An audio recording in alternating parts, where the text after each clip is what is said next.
Sāksim ar ilgtspējīgu attīstību. Ilgtspējīga pieeja nozīmē, ka plānojot jebkuru ilgtermiņu projektu vai pasākumu, tostarp uzņēmumu vadību, vienmēr ir jāņem vērā 3 ilgtspējīgas attīstības pīlāri. Kas ir šie 3 pīlāri? 1. Vides pīlārs, 2. Sociālās sfēras pīlārs, 3. Ekonomikas pīlārs. Protams, par ilgtspējību var runāt arī atsevišķi. Piemēram, par ilgtspējīgu iztikas līdzekļu nodrošināšanu, taču pat atsevišķos gadījumos vienmēr pastāv saikne ar ilgtspējīgu attīstības praksi plašākā mērogā, citiem vārdiem sakot, makrosociālā līmenī, kas ietver produktivitātes, modeļus, ekonomiku un tā tālāk. Taču jāsaprot, ka nevienmēr šie pīlāri ir savstarpēji aizstājami. Mēs nevaram attīstīt ekonomiku vai celt savu labklājību, degradējot jau tā noplicināts dabas resursus, jo ilgtermiņā visa planētas eksistence ir atkarīga no planētas biofizikālo procesu stabilitātes. Šajā sakarā mums jāpiemina uzņēmumu. Mūsdienās ik viens uzņēmējs zina, ka neievērojot ilgtspējīgu attīstību, agrāk vai vēlāk ir sagaidām konflikti ar vienu vai ar otru iesaistīto pusi. Piemēram, uzņēmums vēlas paplašināties, bet vieta, kur tas vēlas uzsākt būvdarbus, ir apkaimes iedzīvotāju iecienītais rotaļu laukums. Iedzīvotāji noteikti protestēs pret laukuma apbūvi, līdz tiks izvēlēta cita vieta. Protams, tas pats attiecas arī uz dabas vērtībām. Vienlaikus ir saprotams, ka būvēt uzņēmumu pārāk tālu nebūtu labākais lēmums, jo transporta izmaksas padarītu šo projektu ekonomiski nerentablu. Šajā gadījumā ir jārod kompromiss. Problēmas, kas saistīts ar neilgtspējīgu uzvedību, lielākoties rodas tad, ja vides vai sociālajiem dalībniekiem netiek dota pietiekami liela vara, lai aizstāvētu savas tiesības un vajadzības. Klimata pārmaiņas ir viena no tādu problēmu sekām, ko mums ir radījusi gadu desmitiem ilgā neilgtspējīgā fosilā kurināmā izmantošana un vides degradācija. Kas īsti ir klimata pārmaiņas? Aplūkosim šo jautājumu tuvāk. Pirmkārt, mums ir jānošķir klimats no laikapstākļiem. Šīs definīcijas ir cieši saistītas, taču tās nedrīkst sajaukt. Laikapstākļi attiecas uz atmosfēras apstākļiem, piemēram, temperatūru un nokrišņu daudzumu īsākā laika posmā. Piemēram, skatoties ārā pa logu, pajautājiet sev, kādi šodien ir laikapstākļi. Savukārt klimats ir vidējs laikapstākļu režīms noteiktajā teritorijā ilgākā laika periodā, parasti vismaz 30 gadu laikā. Šeit jūs sev pajautājiet, kādi laikapstākļi parasti ir šajā gada laikā.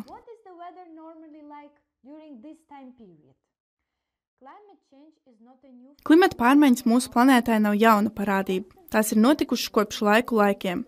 Tomēr tas, ar ko saskaramies pašlaik, ir īpaši straujas pārmaiņas, kuras ir grūti saskaņot ar mūsu dzīvesveidu. Runājot par pašreizējām klimata pārmaiņām, mēs galvenokārt pieminam globālās temperatūras paaugstināšanos. Tas ir virzošais faktors, un to ir visvieglāk attēlot globālā mērogā. Tomēr tas vēl nav viss. Tā kā klimatu veido dažādi laikapstākļu parametri, piemēram, temperatūra, nokrišņi, vējš vai atmosfēras spiediens, klimata pārmaiņas nozīmē šo parametru izmaiņas. Pašreizējais virziens ir uz siltāku klimatu, kas savukārt ietekmē citus aspektus. Viens no piemēriem, ko mēs jau tagad varam novērot, ir tas, ka palielinoties karstumam, nokrišņi, kas ietver lietu, sniegu, krusu un slapju sniegu, daudz viet pasaulē kļūst retāki. Tās sekas ir sausums un pārtuksnešošanās. Vienlaikus arvien biežāk kļūst laikapstākļu galējības. Vasaras karstums, intensīvi nokrišņi un plūdi un vētras pēdējos gados ir novēroti neparasti bieži. Un to skaits turpinās pieaugt.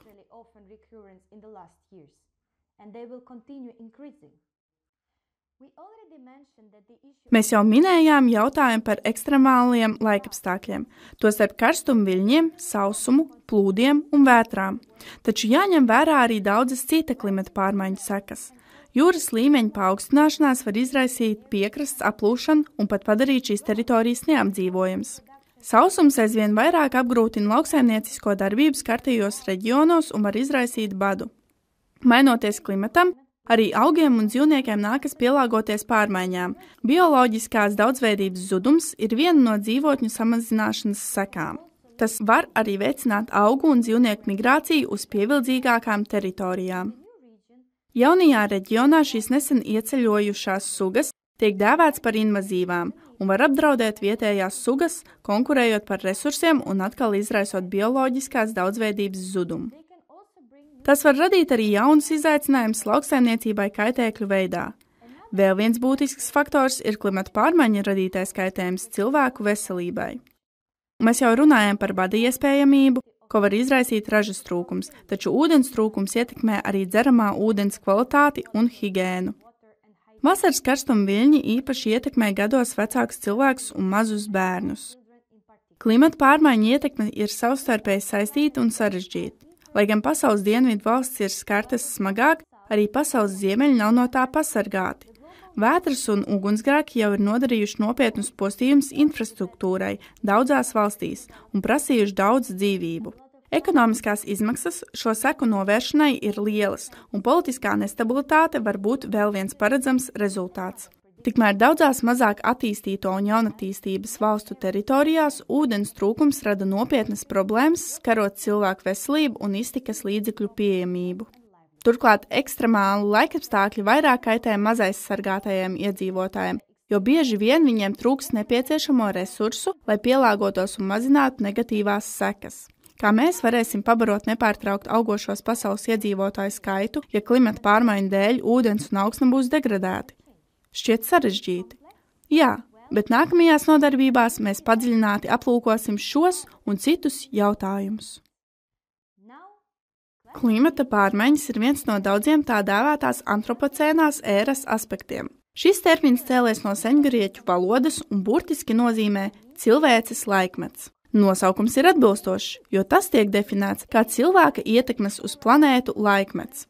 Pierādījums par šo cilvēku ietekmi var atrast galvenajās Zemes sistēmās, piemēram, atmosfērā. Cilvēki maina tās sastāvu, izdalot siltumnīca efekta gāzes un citas vielas. Piemēram, mēs esam sabojājuši ozona slāni, jo mūsu rūpniecība piesārņo gaisu ar chlorfluoru oguļūdeņražiem, jeb CFC.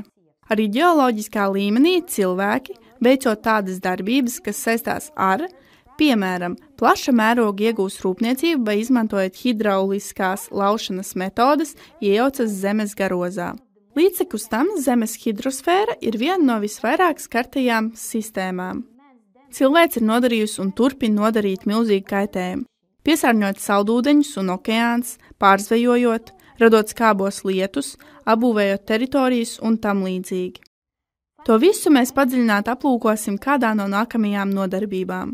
Visbeidzot, biosfēra visā pasaulē cieš no piesārņojuma, kā arī no zemes lietošanas mērķa izmaiņām, ko izraisa pieaugošā lauksaimniecība, kas savukārt izraisa dzīvotņu zudumu un klimata pārmaiņas. Augu un dzīvnieku sugas migrē, tās samazinās un izmirst cilvēka darbības ietekmē.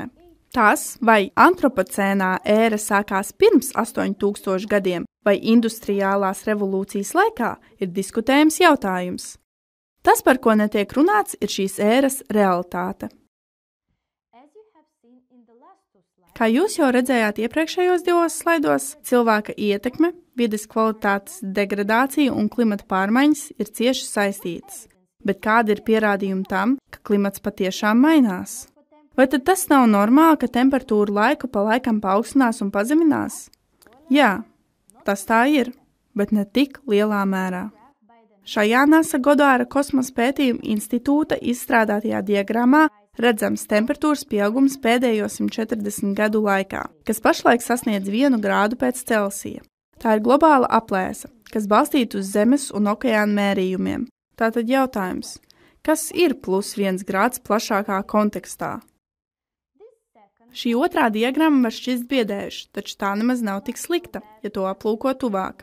Tajā ir parādīts, ka pēdējo 60 miljonu gadu laikā mainījusies temperatūra globālajā mērogā. Atcerieties, ka iepriekšējā diagramma attiecās tikai uz pēdējiem 140 gadiem. Aplūkojot šo jauno diagrammu, ņemiet vērā, lai parādītu šo milzīgo laika diapazonu un attēlot neseno attīstību, laika skala mainās ar katru vertikālo līniju. Bet kā mēs vispār zinām, kāda temperatūra bija pirms miljoniem gadu? Antarktikas un Grenlandes senajos ledus slāņos ir saglabājusies daudz informācijas par klimatu. Zinātnieki ir iemācījušies piekļūt gaisa burbuļiem, kas atrodas šajos ledus slāņos, atšifrēt un izmantot tos, lai noteiktu, kāds bija klimats pirms miljoniem gadu. Jo tuvāk mūsdienām, jo precīzāk šie mērījumi kļūst. Sarkanā līnija, kas iezīmē 2005. gadu, parāda, kur mēs atrodamies kopējā ainā. Kā redzams, pēdējos 10 000 gados klimats ir bijis samērā stabils, gandrīz nekad nav mainījies par grādu.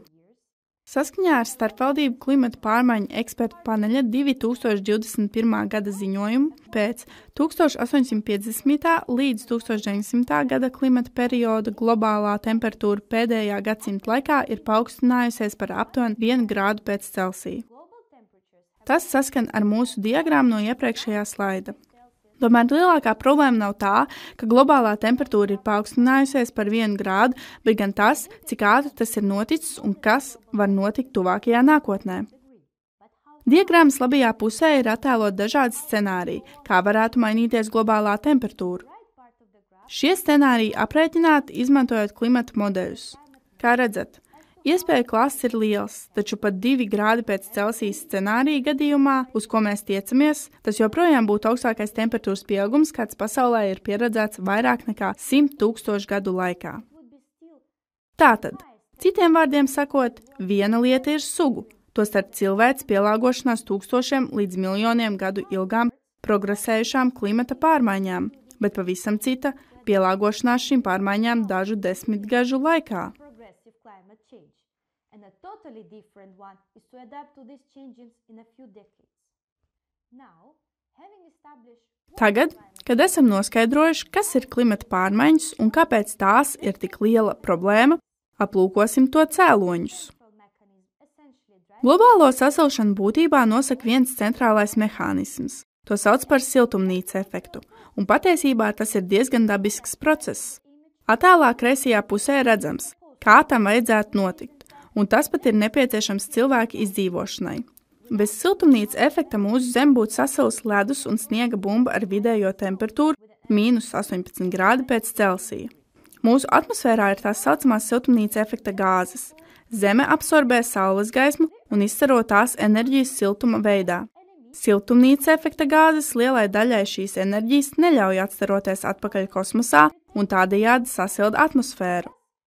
Attēla labajā pusē redzams, kas notiek, ja siltumnīca efekta gāzu koncentrācija ir pārāk augsta.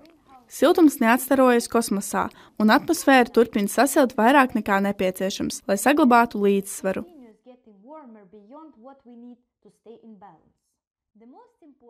Svarīgākās siltumnīca efekta gāzes ir ūdens tvaiks, ogļika dioksīds, ozons, metāns un slāpekļa oksīds. Lai gan visas šīs vielas zināmā daudzumā ir dabiski sastopamas atmosfērā, cilvēku darbības izraisītās emisijas to koncentrāciju paaugstina pārāk daudz. Piemēram, padomājiet par to, kādu daudzumu oglekļa dioksīda izdala automašīnas. Tas nav daļa no dabiskā procesa un līdzsvaras Zemes sistēmā un palielina siltumnīca efekta gāzu koncentrāciju atmosfērā. Lai gan ūdens tvaiks ir visnozīmīgākā siltumnīca efekta gāze, tā lielākoties ir dabiska un cilvēki to neizdala. Tādējādi tās ietekme uz sasilšanu ir drīzāk blakus efekts vai atgriezieniskā saikne. Līdz ar globālo sasilšanu iztvaiko vairāk ūdens, kas ar vien vairāk pastiprina citu siltumnīca efekta gāzu radīto ietekmi. Kā redzams šajā starpvaldību klimata pārmaiņu eksperta paneļa sagatavotajā diagrammā, kopš 1850. gada globālo sasilšanu visvairāk ir ietekmējušas ogļika dioksīda emisijas, kas ir izraisījušas globālo sasilšanu par aptuveni 0,75 grādu pēc Celsija. Otrajā vietā ir metāns ar 0,5 grādiem pēc Celsija, bet trešajā – ozons. Proti, gaistošo organisko savienojumu, jeb gaistošie organiskie savienojumi, emisijas un ogļika monoksīds, kopā ar aptuveni 0,2 grādiem pēc Celsija. Ietekme ir arī vēl vienai siltumnīca efekta gāzei – slāpekļa oksīdam ar aptuveni 0,1 grādu pēc Celsija. Tagad, veicot matemātiskos aprēķinus, var rasties jautājums, kā tas iespējams, ka pašlaik globālā sasilšana sasniedz tikai aptuveni 1 grādu pēc Celsija, ja šo gāzu kopsumma ir 1,55 grādi pēc Celsija. Atbilde ir tāda, ka pastāv arī citi cilvēki izraisītie faktori, piemēram, aerosoli un noteikti zemes lietošanas mērķa izmaiņas, kas atvēsina klimatu un tādējādi daļēji kompensē sasilšanas ietekmi. Ogļika dioksīds ir vissvarīgākā siltumnīca efekta gāze, Ne jau tāpēc, ka tā ir īpaši kaitīga, bet gan tās daudzuma dēļ. Cilvēki to ražo visu laiku, sadedzinot fosīlos energoresursus, piemēram, ogļu spēkstacijās, dedzinot naftu automašīnās vai apsildot mājas ar gāzi vai šķidro kurināmo. Fosīlais kurināmais ir ierobežots resurss. Tas veidojies pirms miljoniem gadu no organiskiem materiāliem, piemēram, aļģiem un augiem. Lai tie pārvērstos oglēs, naftā vai gāzē, ir vajadzīgi daudzi gadi un liels spiediens, tāpēc fosīlo kurināmo nevar viegli atjaunot. Tā rodas tā saucamā oglekļa krātuve. Sadedzinot fosīlo kurināmo, enerģijas ražošanai izdalās oglekļa dioksīds, jeb CO2. Diagramā pa labi redzams, kā šīs emisijas ietekmē jau esošo CO2 koncentrāciju globālā mērogā. 2021. gada septembrī CO2 koncentrācija atmosfērā sasniedza 417 daļas uz miljonu, un tā nepārtraukti pieaug. Vēl viena liela problēma saistībā ar CO2 ir mežu izciršana. Augi veic fotosintēzi, tādējādi pārveidojot CO2 par skābekli. No vienas puses tiek ražots skābeklis, no otras puses augi uzkrāj oglekli, taču mežu izciršanas rezultātā mēs ne tikai mazinām šo oglekļa piesaisti. Sadedzinot koksni, atmosfērā tiek izdalīts arī daudz papildu CO2. Mežu izciršana tropu reģionos bieži vien ir sevišķi kaitīga, jo tur fotosintēzes aktivitāte ir īpaši augsta silto un mitro laikapstākļu dēļ.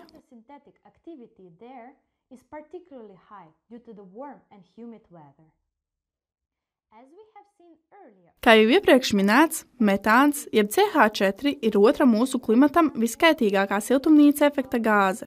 Salīdzinot ar CO2, atmosfērā ir tikai neliels tā daudzums. Saskaņā ar Nacionālās okeānu un atmosfēras administrācijas datiem, jaunākie mērījumi, kas veikti 2021.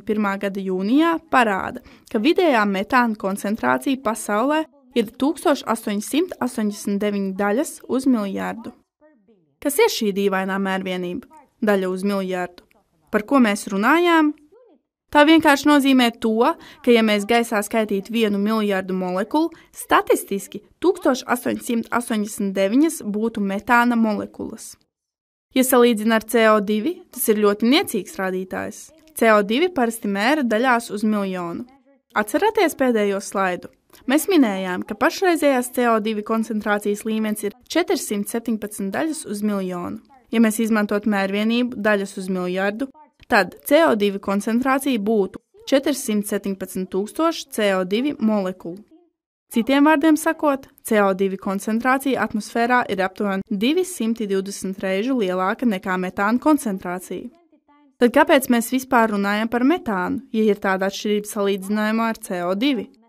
Daudzums šeit nav galvenais. Metānam ir daudz lielāks globālās sasilšanas potenciāls nekā CO2. Tas nozīmē, ka pat neliels daudzums var nodarīt lielu kaitējumu. Lielākie cilvēku radītie metāna avoti ir lauksaimniecība un atkritumi, jo īpaši tas attiecas uz lielopiem, kas gramošanas laikā rada daudz metāna. Tāpēc mūsu lielopu gaļas un piena produktu patēriņš ir tieši saistīts ar ievērojumām metāna emisijām. Tomēr ir arī dabiski metāna avoti, piemēram, mitrāji. Kustot globālajam sasalumam, paveras daudz jaunu dabīgā metāna emisiju avotu. Ar ozonu viss ir nedaudz sarežģītāk. Uz Zemes pastāv stratosfērā esošs ozonas slānis, kas mūs aizsargās no ultravioletā starojuma, un piezemes ozonas slānis, kas ir kaitīgs mūsu veselībai un klimatam. Pēdējais rodas tā sauktiem gaistošajiem organiskajiem savienojumiem, reaģējot ar slāpekļa oksīdiem. Šī reakcija notiek saules gaismas ietekmē. Mēs to saucam arī par fotoķīmisku reakciju. Gaistošie organiskie savienojumi var kaitēt mūsu veselībai, jo īpaši, ja tie izdalās iekšelpās, piemēram, izmantojot tādas ķīmiskas vielas kā nagulaka vai krāsas. Gaistošie organiskie savienojumi ir organiskas vielas, un dažas no tām ir siltumnīca efekta gāzes, kas iztvaiko istabas temperatūrā. Ķīmijā organisks nozīmē, ka vielām ir oglekļa pamatstruktūra. Ļoti vienkāršs oglekļa pamatstruktūras piemērs ir butāns, ko parasti izmanto benzīna maisījumos. Gaistošos organiskos savienojumus izdala ne tikai cilvēki, bet arī veģetācija, galvenokārt izoprēnu. Cilvēku ietekme uz klimatu, ko rada gaistošie organiskie savienojumi, galvenokārt ir saistīta ar degvielas iztvaikošanu un degvielas nepilnīgu sadegšanu. Padomājiet par satiksmes sastrēgumiem vai biomasas dedzināšanu kā šīs ietekmes avotiem. Reflect a second on traffic jams or the burning of biomass as sources of this. Nitrous oxide Slāpekļa oksīdam ir ļoti liels globālās sasilšanas potenciāls. Par laimi, koncentrācija atmosfērā nav tik augsta. Tā ir 334 daļiņas uz miljārdu. Tomēr, ņemot vērā tā milzīgo ietekmi, tas tiek uzskatīts par vienu no galvenajiem faktoriem, kuriem jāpievērš uzmanība. Īpaši tāpēc, ka slāpekļa oksīda koncentrācija nepārtraukti pieaug. Pastāv arī dabiski slāpekļa oksīda avoti, piemēram, augsne un okeāni. Vislielāko ietekmi rada lauksaimnieciskā darbība, jo īpaši mēslošana. Bet tādas darbības kā, piemēram, šķidro kūtsmēslu izsmidzināšana šo procesu vēl vairāk pātrina. spraying liquid manure boosts these processes even further. So reaching the end of the lesson. Sasniedzot nodarbības beigas, aplūkosim, kas ir albedo. Kas tas ir? To definē kā no zemes virsmas vai mākoņiem atstarotā starojuma attiecību pret kopējo saules starojumu, kas sasniedz šo virsmu. Ko tas nozīmē? Dažādām virsmām ir atšķirīgs albedo. Tām ir atšķirīgs atstarotā starojuma koeficients. Tas var būt atkarīgs no virsmas krāsas vai materiāla. Parasti gaišākas virsmas atstaro vairāk gaismas nekā tumšākas. Ja tiek atstarots vairāk gaismas, tad, protams, zeme absorbē mazāk gaismas. Tādējādi mazāk gaismas pārvēršas siltumā. Gaišāku virsmu piemēri - sniegs un mākoņi, kas atstaro lielu daļu enerģijas. Tātad, jo vairāk ledus kūst siltāka klimata dēļ, jo vairāk siltuma absorbēs zem tā esošā tumšāka virsma. Citiem vārdiem sakot, tas ir aburtais sasilšanas loks. Mēs ar savu darbību sakarsējam planētu. Tas liek ledumu kust, un tas savukārt vēl vairāk sakarsē planētu. Vienlaikus jāņem vērā, ka gaišām virsmām, piemēram, kviešu laukiem vai pļavām, ir augstāks albedo nekā tumšiem mežiem. Tāpēc pašreizējie pētījumi liecina, ka, lai gan koki veic fotosintēzi, to pozitīvā ietekme uz klimatu ir atkarīga no daudziem faktoriem. Piemēram, cik ilgi tie tiek pakļauti saules gaismai un no augsnes sastāva. Koku stādīšana reģionos, kas ir tuvāk zemes poliem, varētu pat izraisīt sasilšanu, nevis atdzišanu. Visbeidzot, ir divi galvenie rīcības virzieni saistībā ar klimata pārmaiņām. Viens no tiem ir risināt klimata pārmaiņu problēmu, tā saucamā klimata pārmaiņu mazināšana. Vēl viens virziens ir gatavoties klimata pārmaiņu ietekmei, jeb pielāgošanās klimata pārmaiņām. Klimata pārmaiņu mazināšana var ietvert atjaunīgo enerģijas avotu izmantošanu enerģijas ražošanai, lai samazinātu emisijas. Tas ietver arī patēriņa samazināšanu, kā arī mežu aizsardzību un mežu atjaunošanu. Pielāgošanās klimata pārmaiņām cita starpā ietver aizsardzību pret plūdiem, jaunu, pret klimata pārmaiņām izturīgu kultūra augu šķirņu audzēšanu vai zaļo infrastruktūru. Viena lieta apņemšanās gan mazināt klimata pārmaiņu ietekmi, gan pielāgoties tām ir saistīta ar ilgtspējīgas attīstības mērķiem, kurus 2015. gada apvienoto nāciju organizācijas samitā par ilgtspējīgu attīstību pieņem 150 valstis. Un tas ir viss šajā nodarbībā. Uz tikšanos nākamajā!